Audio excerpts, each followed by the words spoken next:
Welcome back to my YouTube channel. Make sure to like and subscribe to the channel for more interesting stories like these. Now, let's get into today's story video. I think I screwed up, or the cake. I, 32 male, have been married to my wife, 30 female, for 5 years, and it feels like in the last year she's become a complete stranger. We were both established when we met, and at first it felt like we shared the same values. I went to a trade school and learned a very technical job. I worked entry-level jobs before I proved myself and built a reputation in coding, to the point where my references trumped my education. My wife has a graduate degree and works in a management position. This created a bit of what I thought was friendly tension at the time. Early on, I about middle management. I saw them as roadblocks between me and finishing tasks. My wife saw middle management as necessary for directing personnel and resources. Personally, I was stuck with a bad string of middle managers that thought code developers were modular and replaceable. They set unreasonable deadlines, promised features to clients, and created scope creep.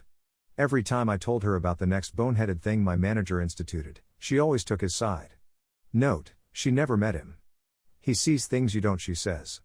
After about a year of dating, I learned to stop telling her about my day at work if it doesn't involve days off or raises. I always felt like she resented the fact I didn't go back to school for a 4-year of graduate degree. She pushed about it early on before marriage, but when I broke down the loans and debt, she dropped it. She was relatively debt-free when we married, as was I. As I said, we were pretty close in earning power as well. About 2 years ago, I started working for a company that had an owner that talked to me directly. He saw value in me and my potential. I now make 50% more than my wife, and my manager is a guy that works well with me. While not a technical lead, he embodies what a Scrum Master should be. I would say he knows how to stay out of my way, but that makes it sound adversarial. He's a great supervisor. The first 4 years of marriage went great, overall. I didn't complain about manager's form work and she didn't push me to dump thousands into a piece of paper in debt. We had fun, went on date nights several times a month, shared hobbies, cooked together, read books together and watched movies together. When the first lockdown hit, we both worked from home. Our house is really nice, with 3 spare bedrooms for if we eventually had kids. One was already converted into an office for me, and when lockdown started, we converted the second one into an office for her. We both telecommuted, but we both had very different philosophies about it. I would get up, make breakfast, shower, shave, dress in a suit, then walk into my home office. I hate suits and ties, by the way, but it does put me in the mental state of okay, this is work time. My wife, however, rolls out of bed, eats breakfast, brushes her teeth, puts on a t-shirt and sweatpants and goes into her office with the iPad to play Candy Crush between emails. I guess I see it as work from home and she sees it as work from home. I digress. It's the weirdest thing how proximity can create distance. She has several meetings a day, and I can tell because she keeps her door wide open and I can hear them. I have 1 meeting a day, a scrum, and it's short. I close my door for mine. 5 months ago she said she felt insulted that I closed my door for the daily scrum. I explained that it's for peace and to keep my mind focused on work. She said she felt like I was hiding something. I tried to keep up our hobbies together, but she brushed it off as we see each other all day as is. I should have pressed, but I didn't. I treated the lockdown as temporary, and maybe I shouldn't have. It got really bad when her company instituted a partial office reopening. She jumped at the chance to be part of the 50% of the company back in a rearranged office to allow social distancing. I don't blame her, I miss working at the office too, but my company hasn't opened up the offices yet, and as long as I have access to my dev environment, it really isn't needed. I think several of her other coworkers got into her head. She would stay after work to hang out with them, have drinks at a coworker's place. I pressed and wanted to know more, but she was secretive and guarded. She became colder and colder too. It felt like I had a roommate and not a wife at that point. Last month, on a weekend, she put her old iPad on the desk and said, "Can you wipe this? I want to gift this to my niece." I shrugged, I often do that sort of thing for the family and didn't think much about it. Off she went to another company gathering and I switched on the iPad. Maybe my wife was becoming so brazen, maybe she thought I wouldn't check it and just do a factory reset. Point is, I checked it and saw her messaging app. Pics, videos, IMs with her boss. They've been having an affair for 2 months. I can't describe the feeling in my veins. It was like my blood turned to ice. It reminded me of the scene in Equilibrium where the polygraph flatlined. I copied everything, packaged it into cloud storage I use for dev projects separate from work, and started looking for a lawyer. I didn't confront at first because I wasn't sure what I would do. The new sensation in my body felt like I was both numb and walking through water. She didn't notice or didn't care. By that point we were already dead bedroom. We were really in the roommate stage, I guess. I contacted a lawyer and he wanted to keep investigating and me to keep my mouth shut. He suggested I get a private investigator, and suggested a good one. For the last 4 weeks we were gathering evidence and he was preparing the filing for divorce. Be patient, he kept telling me. And, my ice-filled veins and her indifference made it easy at first. Yesterday, my lawyer told me he had the filing almost ready. Our state is at fault, and the PI got photos, video, plus the texts. It was pretty much a slam dunk. Then, last night, I don't know what happened to me. But the ice turned to fire. She came home, late of course, and I don't even remember what she said to me, but I went off. I said I hoped it was worth her boss. She turned mean, nasty, vindictive. She said I wasn't there for her emotionally. I was just lounging all day at home, even if I was earning the lion's share at home. I wasn't intellectually stimulating even though I work a highly technical job. I told her I had a lawyer and she laughed. She said my bluff was pathetic. There was no way I was leaving her. That even if I divorced her, she would get half my paycheck. If I stayed with her, at least I would get to occasionally have, so I shouldn't mess this up. She was a different person. I said to her that's not a marriage. She laughed, again. Honey, this is the 21st century. A woman can have her cake and eat it too. She laughed again and she went to bed. I emailed my boss and said I needed a week off to handle a family issue. He of course granted it. I slept on the couch in my office.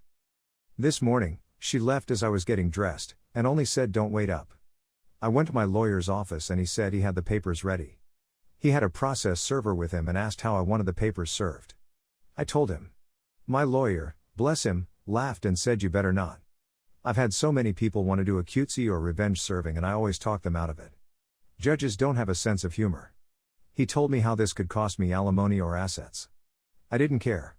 Her words burned me. I wanted her burned back. The lawyer did his best to keep telling me not to, but he relented when he saw how serious I was about this. The process server, he heard my idea. He laughed as well and said you're my hero. I had to special order something, with a rush cost. Sent the process server to pick it up, and deliver that, with the papers, to my wife's work. Process server told me what happened when he was done. He said he had two. He said he showed up at her office with the large box and papers. He found my wife talking and laughing with a group of coworkers and friends and asked her name. She confirmed and asked what it was about. He put the box on a nearby desk and opened it. It was a cake, one that you could get a custom image printed on in frosting. I didn't even know that was a thing until this morning. The image was an image of my wife and her boss in an embrace. Clothed, but obvious what they were doing, with the words "Here's your cake. Eat it." Piped in icing above the image. Process server put the papers next to the cake box on the table. "You've been served." He said what happened next was a loud screech from her. At least 8 people in the office saw the cake. My wife freaked and swatted the large cake box off the table, where it fell on the carpet, but with the image still visible. Several of her coworkers started berating her, and she started crying and screaming. The process server took a hasty retreat. My phone blew up and I just kept sending her to voicemail. I don't bother reading her texts. She hasn't come home, but her mother texted me saying she is going to stay over there for now. The euphoric rush of the cake felt great. But as the hours pass, I am considering my lawyer's words now. Did I this up? Update 1, I am overwhelmed with all the support I've gotten in the past week. I'm still off from work, my boss decided to give me 2 weeks instead of the one I requested. Good man, he is. I've already split our savings in half, put half in an account in my name and changed auto pay for the mortgage, credit freezes, etc., everything my lawyer advised me to do with the household funds. First off, we have no kids. Second, I'm seeing a therapist to help me. I found one that is well versed in helping with infidelity. Seen him twice, and I am feeling a lot more balanced out. Still some weird low points, but nowhere near the same amount of swing between the two. After the cake stunt, I'm definitely taking my lawyer's advice on anything from this point forward. He said you can be happy or you can be right in regards to taking his advice, and I get that now. He told me that if my wife wants to return home that I'm not legally allowed to kick her out, but I should record all interactions with her. She's not staying at home again, still at her mom's, but she did want to come by Saturday to talk.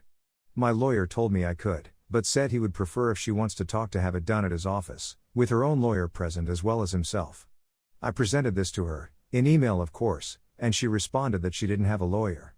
My lawyer said, barring showing up at his office, have witnesses and record the meeting. I let my wife know this was my condition to talking with her. She actually accepted.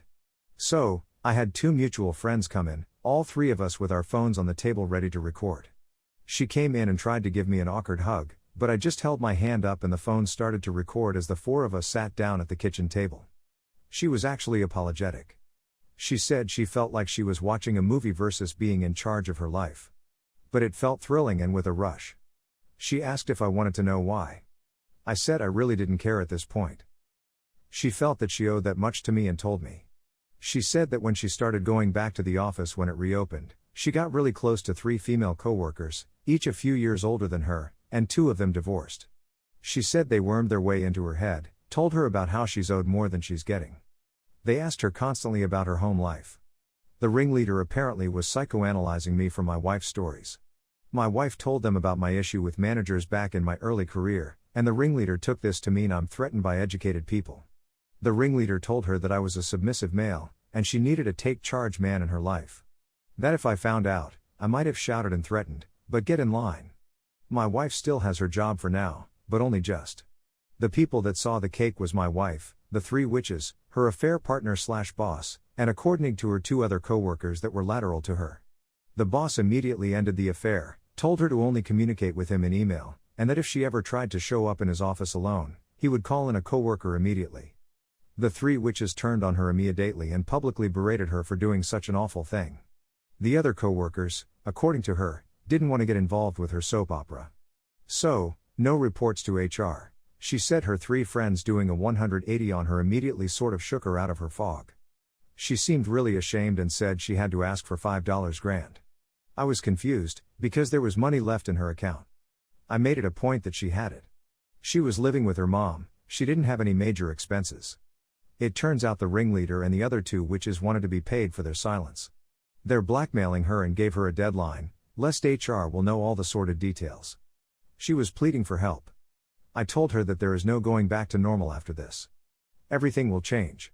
That if she bends now, it will be more money later. Best for her to report herself, her boss, and her co-workers.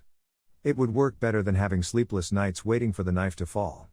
She seemed to hem it on that, but she did finally ask the big question. What about us? Where does that leave us? I told her there was no us. That's done, and she best get herself that lawyer to go over the divorce. The best I can do is tell her how to handle her work situation, but she most likely needs to find another career after this. I also said she needs to go to therapy herself, because someone who could go to laughing in my face to pleading for help a week later needs help sorting themselves out. She pointed out the cake and all I said to that was yeah, and I am seeing someone for that. She left soon after that. No word on if she will follow my advice or try to pay her co-workers blackmail. Why is it always the co-workers? Final update, first week back at work and my boss decided to tell everyone we could get off at noon today for Good Friday/Easter weekend. I'm doing a lot better. I'm still seeing an individual therapist and last weekend I drove out into the rural roads to unwind and saw a dog breeder as I was driving by and was curious. Stopped in, he was an Asian fellow and had a breed of Asian dogs I've never seen before. He was telling me about how they were extremely loyal and brave. After playing with a few of them, I am considering going back to buy one, even if they are extremely pricey. I believe they're called Gingdus? The wife always entertained getting a dog, but she never found a breed she liked. Anyways, the wife still has not moved back in or made any direct attempts to contact, but she did get a lawyer. My lawyer called me and said something like buckle up, you're going to visit a marriage counselor.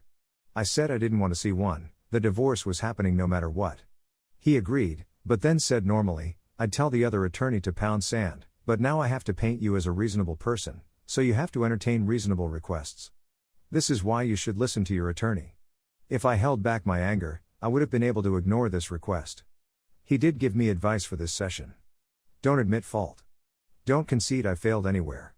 Don't agree to anything, not even a second session. Just attend this session, and if I wanted to still divorce, answer questions as neutrally as possible. Don't yell, don't shout, don't accuse. The visit, if it could be called that, was via Zoom. Me in my home, and my wife in her mother's home, and the counselor in what appeared to be an office. It was interesting. The counselor was interested in spreading blame. Surely you could see how distance could create need. I simply said, I don't agree. It takes two people to create a rift in a marriage. Yeah, her and her boss. Holding on to this is staying in the past. There could be a wonderful future. Past behavior is a good indicator of future behavior. Stuff like that. I wouldn't pretend for a second that I played mind games or ran circles around her, because I didn't. I just didn't engage more than I had to. It was 2 hours of her and my wife just trying to make me take even 10% of the blame so she can say, see, it was both of your faults, now let's rebuild, or something like that. Near the end of the session, the counselor asked me why I was acting so cold. I said something along the lines of, did you know infidelity can create the same mental damage as PTSD? The counselor said, I heard something like that before. Yes. The session's time was running out and I was about to sign out when my wife asked if I was good with attending another session next weekend. I said I didn't think that was a good idea. She then begged what it would take for me to agree for a session next week. I said goodnight and signed off. Now I'm just waiting to see what the next reasonable request is that I can't turn down, just so my lawyer can paint the picture that I'm a well-adjusted guy that had one outburst of bad behavior versus a trend of bad behavior.